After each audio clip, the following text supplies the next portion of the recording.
What's up, guys? Ian here, coach of your Ladner Lanturn, bringing you guys our UPA-D League Finals Team Builder, taking on Leo and the Mexico City Wallbreakers, who I thought we were going to play in the second round, but we ended up playing here in the finals.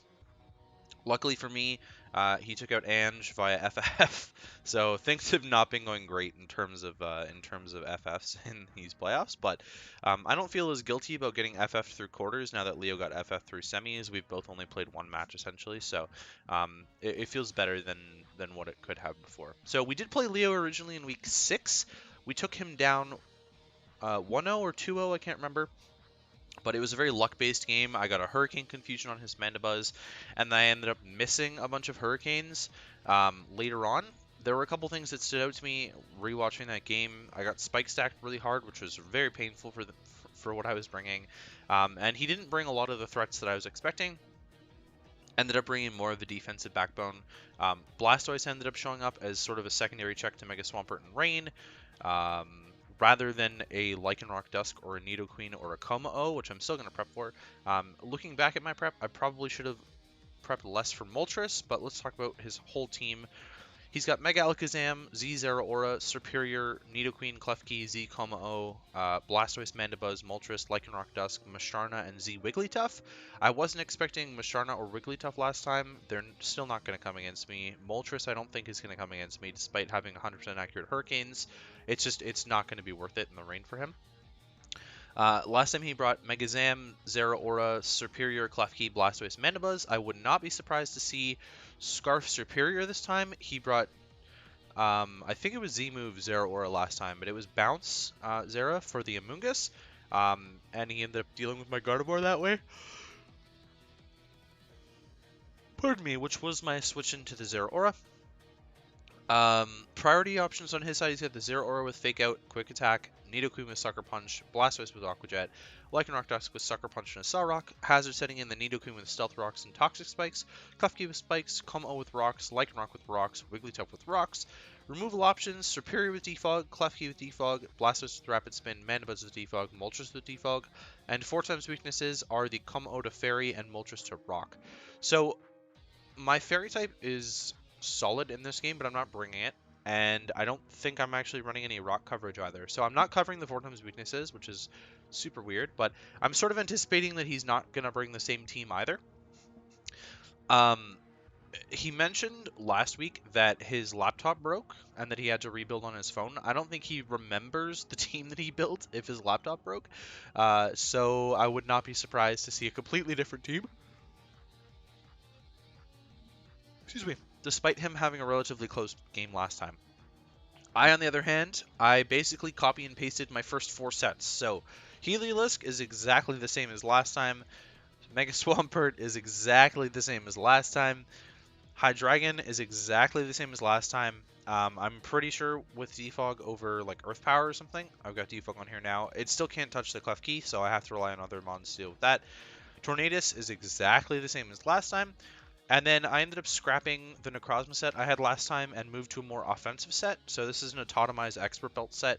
Once I get up in Autotomize, I'm faster than Mega Alakazam at +2. Sorry, once I get up the Autotomize, I'm faster than Mega Alakazam. And then I can just go ham with Expert Belt hits. I've got Power Gem on there for both the Mandibuzz and the Moltres. So I do have rock coverage actually. But it's mainly there for the Mandibuzz, because I think Mandibuzz is going to be an initial switch into this. Photon Geyser hits a lot of stuff really, really well. And then Dark Pulse is there for the Mega Alakazam because apparently Necrozma doesn't get Shadow Ball. Realistically, I'm missing a move here. I would probably rather have Heat Wave over Power Gem, but I wanted a better way to beat the Dark type, and I can wear down Klefki with Photon Geysers instead. Max Special Attack Modest, a little bit of bulk there. And then Scizor, I ended up scrapping Gardevoir and putting Scizor on this team. So Scizor is very Spidef. It's an actual Serperior switch in besides the Torn. It's partially Nidoqueen switch in, which I was relatively lacking. I'm kind of just Spidef as another way to check Mega Alakazam and be able to get off hits with the Aqua Berry, but it's also relatively important for me to have this as just sort of a mon that's there to revenge kill things, especially the Lycanroc Dusk. So I'm really scared about the Lycanroc Dusk. The idea behind Mega Swampert is that can kind of switch into Lycanroc Dusk a little bit. Also can switch into the Zera Aura. And then Scissor has to revenge kill both of them, essentially, with U-Turn and Bullet Punch, respectively. That's kind of the whole idea behind Spit F Scissor. It's also a defogger, because I did get Spike Stacked last time, and I don't want to get Spike Stacked again. So all of those considered, I should be Technician rather than Swarm. And yeah, that is pretty much the team. So in terms of what I'm not bringing, Amoonguss Conch, reasons for those seem to be pretty obvious. There's a Mega Alakazam right there. There's a Mandibuzz right there. There's a Moltres right there. This team can kind of deal with them. He brought Bounce Zera Aura last time for both of them. Wouldn't be surprised again. Gardevoir, again, I brought it last time. It was kind of in a weird situation where its main job was going to be to break the Mandibuzz and the Kommo-o, but then the Kommo-o didn't even come. I was going to trace like Sheer Force on the Nidoqueen with it. It was great for tracing tracing Volt Absorb on the Zera Aura, I mean. So I really liked the idea of bringing Gardevoir again, but I wanted it in a Scarf role, and I have Hydra in that role already. Excuse me. I think Hydra's a little bit better in that role because it can revenge Kommo-o at +1 anyways, and it can revenge the Mega Alakazam relatively safely. Pelipper and Monferno, so I'm not entirely sure I'm not opting into Pelipper this time. I think I just don't want to bring Rain against this team for some reason. It gets revenged pretty easily by Zera Aura and Lycanroc, so there goes my Rain Sitter, like turn 2 or whatever, or turn 1 potentially. So I wasn't super confident in bringing Pelipper and having it stay alive. It would require a lot of doubles, and I'm not a big fan of bringing that in this matchup. And then Monferno didn't look that awful, but it was still kind of bad, like normal.